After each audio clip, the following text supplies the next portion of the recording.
Eu saúdo a todas as irmãs do grupo Estudando a Bíblia e a você que está conosco aqui pelo YouTube, com a paz do Senhor Jesus.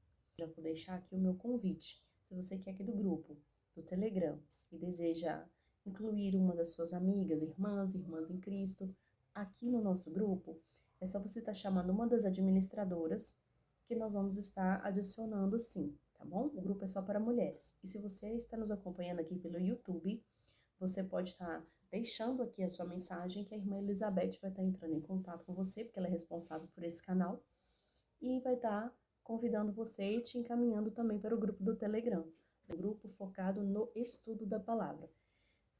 E agora, no dia 5 de junho de 2023, nós vamos estar iniciando o livro de Samuel, 1 Samuel.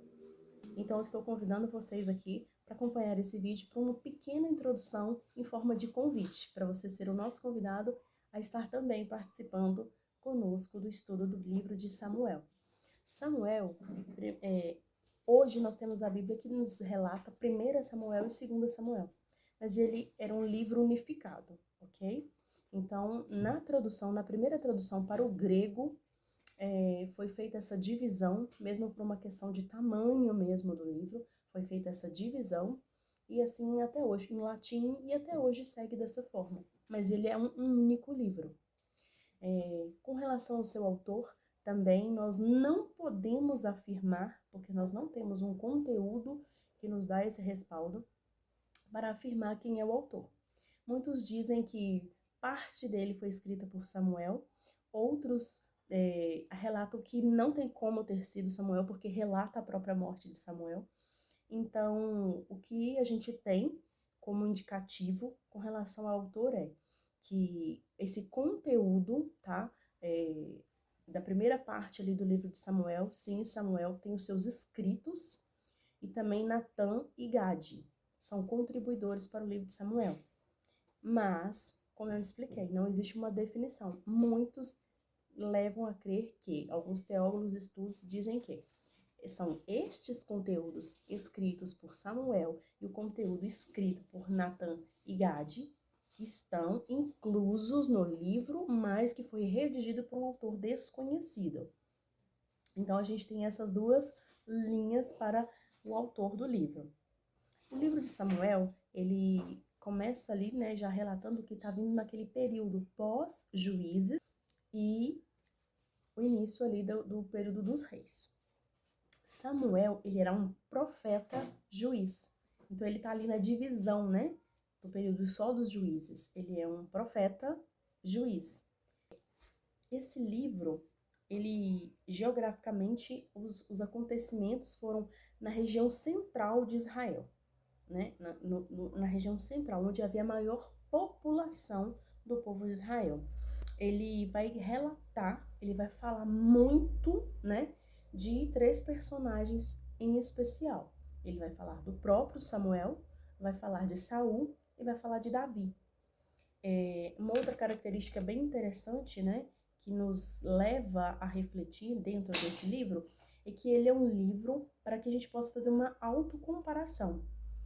É um livro onde é muito rico, né, em falar da personalidade de Samuel, muito rico em falar da personalidade de Davi, da personalidade de Saul também. Então, ele é um livro que nos leva a poder fazer comparativos. Ele pode nos ajudar numa autorreflexão.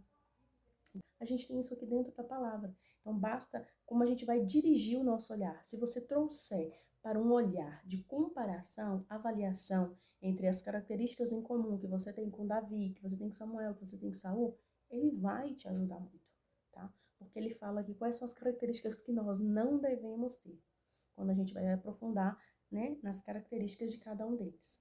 Mas logo ali no início, ele relata a história de uma mulher, né, de Ana.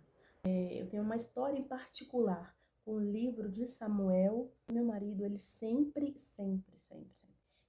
para quem não nos conhece, nós temos um histórico de infertilidade e perdas gestacionais. E ele sempre falava, vai ser no tempo certo, vai ser no tempo certo. E ele sempre usou essa associação. E aí Deus foi trazendo pessoas também que tiveram perdas gestacionais, infertilidade também para o nosso meio. E um dia ele virou para uma pessoa dessa e ele fez uma colocação que eu quero que você aplique também na sua vida. Ele falou para nossa amiga em comum, a Leandra, que no tempo certo, Deus daria a ela o filho determinado. Porque assim como foi Samuel, Ana clamou por um tempo, mas havia um tempo determinado. O desejo de Ana não foi imediatamente respondido, porque Deus tinha um propósito tão grande com a vida de Samuel que existia o tempo certo dele nascer. O tempo não era o tempo do desejo do coração de Ana, era o tempo certo, porque ele veio para ser um divisor, tá vendo? Ele saiu, tirou, né, ele ajudou o povo de Israel a migrar do período de juízes para o período de reis. E ele foi um profeta, ele tinha uma dupla função, né? Ele foi uma pessoa centrada, ele foi uma pessoa usada e foi uma pessoa que marcou a história de transição de um período para o outro. Então ele era extremamente importante, não podia ser outro. Então aquilo que às vezes a gente está esperando por muito tempo, tem um tempo determinado, porque o propósito da promessa, ele tem um tempo, ele tem uma função, sabe? Então, achei muito bonito essa forma dele ver, sabe? Eu achei bem interessante, né? Não era no tempo de Ana, porque poderia então ter mudado toda a história, né? Então Samuel tinha um tempo oportuno. E que nós possamos também ter essa sabedoria e graça e paz, porque esperar não é fácil, né? Fala lá que Ana chorava, o choro, né, inconsolável de Ana. Então eu sei, tem choro. Mas quando cumpre e quando se cumpre no tempo do Senhor e pelo Senhor, tem propósito. Voltando ali, né, no início do livro, como eu falei, retrata, né, essa experiência de Ana. Então Ana consegue a bênção, Ana gera Samuel. E outra peculiaridade que tem ali com relação a Ana, são mais duas que eu quero citar, é que fala que Ana tecia uma túnica anualmente para o seu filho Samuel. E ela não estava mais na convivência diária com Samuel, porque Samuel já estava ali, né? Já tinha sido entregue para servir ao Senhor. Então, ela não via ele diariamente, ela não acompanhava o crescimento dele. Então, como é que ela era capaz de fazer algo que servia nele? Então, a comunhão, né? Isso me chama atenção para a comunhão. Meu marido também, a gente trocando aqui antes de estar gravando, ele falou que é bem importante enfatizar isso, né? Que a intimidade, mesmo sem ver, a intimidade, a comunhão, e é isso que o Senhor quer de nós, né? Que a gente não está vendo, mas nós temos aqui o Espírito Santo que nos interliga com Ele e a nossa comunhão. Então, aquilo que a gente faz tem que estar no tamanho certo que Deus determinou. Porque se nós temos comunhão, nós vamos servir, nós vamos deslocar, nós vamos agir dentro do propósito. O tamanho da veste, para mim, ele aponta o tamanho do propósito, sabe? Não adianta fazer grande demais se não vai servir, se não é para agora. Então, vamos focar na comunhão para a gente continuar agindo dentro do propósito, dentro do tamanho daquilo que Deus tem preparado para nós agora. E Ana também ali tem o cântico de Ana. No cântico de Ana fica muito claro, né, que Deus humilha o orgulhoso e exalta o humilde, né? Então, o cântico de Ana, ele relata sobre isso. E isso tem uma importância muito grande. Dentro do conteúdo, né, que eu estudei, teve dos estudos que eu li, que vai falar mais para frente sobre isso. Do cântico de Ana, o que o cântico de Ana já queria simbolizar. Ela também com a sua experiência, né, de ser humilhada, mas exaltada para alcançar a bênção, mas também vai falar também da própria vida de Davi com relação a isso. Então, assim, olha, a Ana está aqui, temos o Samuel e temos o Davi. Então, tudo tem um propósito, né? Então, o cântico de Ana, ele já nos aponta algo que estava por vir.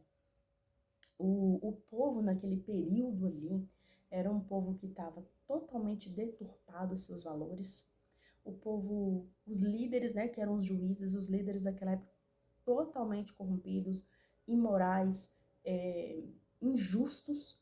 Então, assim, o povo estava necessitando de uma mudança de liderança, certo? E Samuel ali já estava como profeta, e o povo se dirige a Samuel e clama e pede por um rei, porque outros povos já tinham reis, não eram mais juízes. Então eles começaram a desejar aquilo que estava acontecendo em outro lugar. Eles pediram reis. E aquilo ali deixou Samuel assim, meio que indignado, porque eles precisavam era voltar o coração para Deus e não somente querer mais uma nova liderança. Mas assim, Samuel, como profeta, ele se apresenta diante do Senhor. E ele fala, Senhor, esse povo clama por um rei e tal. E Deus fala, ok, vai ter rei. Mas eles estão clamando pelo motivo errado. Foi o que eu acabei de explicar. Então, clamaram pelo motivo errado. É porque os outros tinham, porque eles não estavam satisfeitos. Eles precisavam de um outro homem, líder, referência. Eles estavam confiados no homem. Então, eles queriam mudar a nomenclatura, certo? Mas continuavam confiados nos homens, no homem. E aí, vai ser... vocês vão aprofundando ali no estudo, vocês vão ver que Saul, por sua aparência, formosura, tamanho, a estética de Saul, fez com que ele conquistasse esse reinado. Mas ele não tinha características de caráter de um rei. Ele era um homem que ele não reconhecia os seus erros, ele era um homem que ele era egoísta, né? Ele tem traços muito fortes de desobediência, a natureza dele desqualificava ele. As características dele de caráter desqualificavam ele totalmente para ocupar esse lugar. Mas logo no início ele até ganha ali umas batalhas e tudo, porém não consegue se sustentar. E Samuel, então ele confronta o povo, ele fala, viu, eu falei para vocês que vocês estão precisando, é de Deus, vocês estão precisando da presença do Senhor. O povo, eles confiavam, eles perdiam batalhas, eles perderam batalha nesse período contra os filisteus. Eles perderam a Arca da Aliança, que tipificava a presença do Senhor. E a Arca da Aliança foi ali para o meio do povo filisteu. E assim, é tão extraordinário o que Deus faz. Deus vence o Deus dos filisteus e vence o exército dos filisteus sem um exército. O próprio Deus vence. E a arca voltou, né? A gente sabe que a arca volta ali para o meio do povo de Deus. Então, o que mostrou ali? Que o povo não estava valorizando. Eles não estavam valorizando a presença de Deus. Então, eles começaram a desejar uma outra liderança. Deus permite levantar Saul, mas é porque aqui já estava desorganizado. Eles já estavam associando a presença da arca em si a vitórias. A arca está aqui, já não era mais a Deus, certo? Então, eles transformaram a arca em algo simbólico, material. Eles começaram a depositar a fé em algo material. Depois começaram a ver que não deu certo. Clamaram por uma outra liderança. Ainda assim não voltaram o coração para Deus. Vocês entenderam? Isso vai ficar muito claro dentro do livro de Samuel. E daí então, todo mundo conhece a parte que Samuel, né, vai, depois de Saul ficar totalmente desestruturado, nitidamente desqualificado para ocupar aquele cargo de rei, Samuel vai ungir Davi. E por que Davi? Todo mundo pensa, né? Ah, Davi. E eu achei bem interessante uma das colocações que eu vi num dos estudos, que fala assim, Davi foi levantado por ser um homem confiante a Deus, onde fica claro ali durante a batalha com Golias. Ele foi levantado por ser totalmente temente naquilo que Deus poderia fazer, certo? Não é nem através dele, é no que Deus poderia fazer. Deus fez através dele, mas ele era totalmente temente ao que Deus pode fazer. Diferente aqui do povo que nem com a Arca da Aliança não estava confiando em Deus, começaram a confiar na matéria, né? E depois pediram uma outra liderança. Então é essa característica que era a característica de um rei. Diferente de tudo aquilo que a gente vai ver detalhadamente no livro de Saul. Então, dessa forma, Samuel unge Davi, mas há um tempo, Davi era tão temente, né, que ele foi servir a Saul e ele teve várias oportunidades de matar Saul. E aí mais uma das características de Davi que condizem com aquele coração humilde que Deus queria de um rei. Ele não fez isso. Ele não matou Saul. Ele sabia que Deus tinha um tempo para poder levantar um rei, né? Que Deus havia um tempo para Deus mudar a história daquele reinado. E ele não mata Saul, ele se esconde, ele se refugia. E aí mais para frente vai relatar ali a morte, né, de Saul. Davi, ele vai assumir o seu reinado após a morte de Saul e tudo. Ele tem ali a sua natureza humana, né? Porque o perfeito é o próprio Deus. Mas o coração e o temor dele que fazem ele ter esse título de homem segundo o coração de Deus. O livro também detalha muito da personalidade, né? E das peripécias de Davi. Ele já vai nos mostrar ali, dentro daquele momento, que muitas coisas que ele vai escrever lá em Salmo foi por momentos de conflito que ele viveu ali, nesse período, enquanto ele ainda servia Saul, né, antes de assumir ali a sua liderança. Então a gente vai ver que é um livro que foca no caráter. Ele vai falar do caráter de Samuel, do caráter de Davi, do caráter, perdão, né, na ordem é Samuel, Saul e Davi. E, como eu falei logo no início, é um livro que te convida, que me convida a autoavaliar, sabe? Para que a gente possa encontrar em nós essas características segundo o coração de Deus. Então, vamos focar o nosso estudo desse mês no livro de Saul em um livro de encontrar em nós o quanto nós temos de Saul, o quanto nós temos de Davi. Vamos levar por esse lado. Deus vai falar conosco em todas as áreas, em todos os contextos. Mas vamos pegar também essa linha de pensamento de permitir uma autoavaliação individual. Então fica aqui o meu convite para você. Como eu falei, a gente vai falar aqui um pouquinho, a gente falou um pouquinho só de 1 Samuel. Depois eu volto com vocês para a gente fazer uma nova introdução. Mas então vamos focar nessas características. Vamos aprender com esses homens, até com aquele homem que nós não queremos ter as características em comum, que é Saul, mas vamos aprender com o erro de Saul. E fica aqui o meu convite para você estar junto conosco nesse grupo, estudando a Bíblia, praticando, né, a palavra de Deus, para que ela possa nos transformar. Não para que a gente possa fazer algo por alguém, não para que a gente possa impactar alguém, não só por isso. Eu escutei esses dias e eu quero isso para nós. Que tudo aquilo que nós estudarmos dentro desse grupo possa nos transformar, começar em nós. Então fica aqui o meu convite para você e eu te convido agora para orar. Senhor, nosso Deus, bendito e exaltado és tu.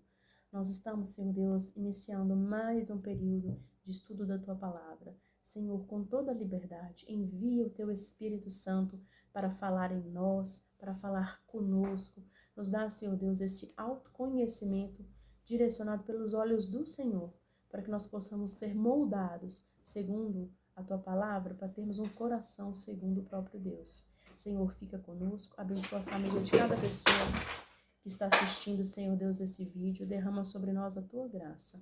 Renova, Senhor Deus, Todo-Poderoso, sobre nós a comunhão. Nos dá uma experiência com o livro de Samuel, trabalhando em nós. Nós pedimos e clamamos, Senhor Deus, por essa bênção, em nome de Jesus. Amém. A todos a paz do Senhor.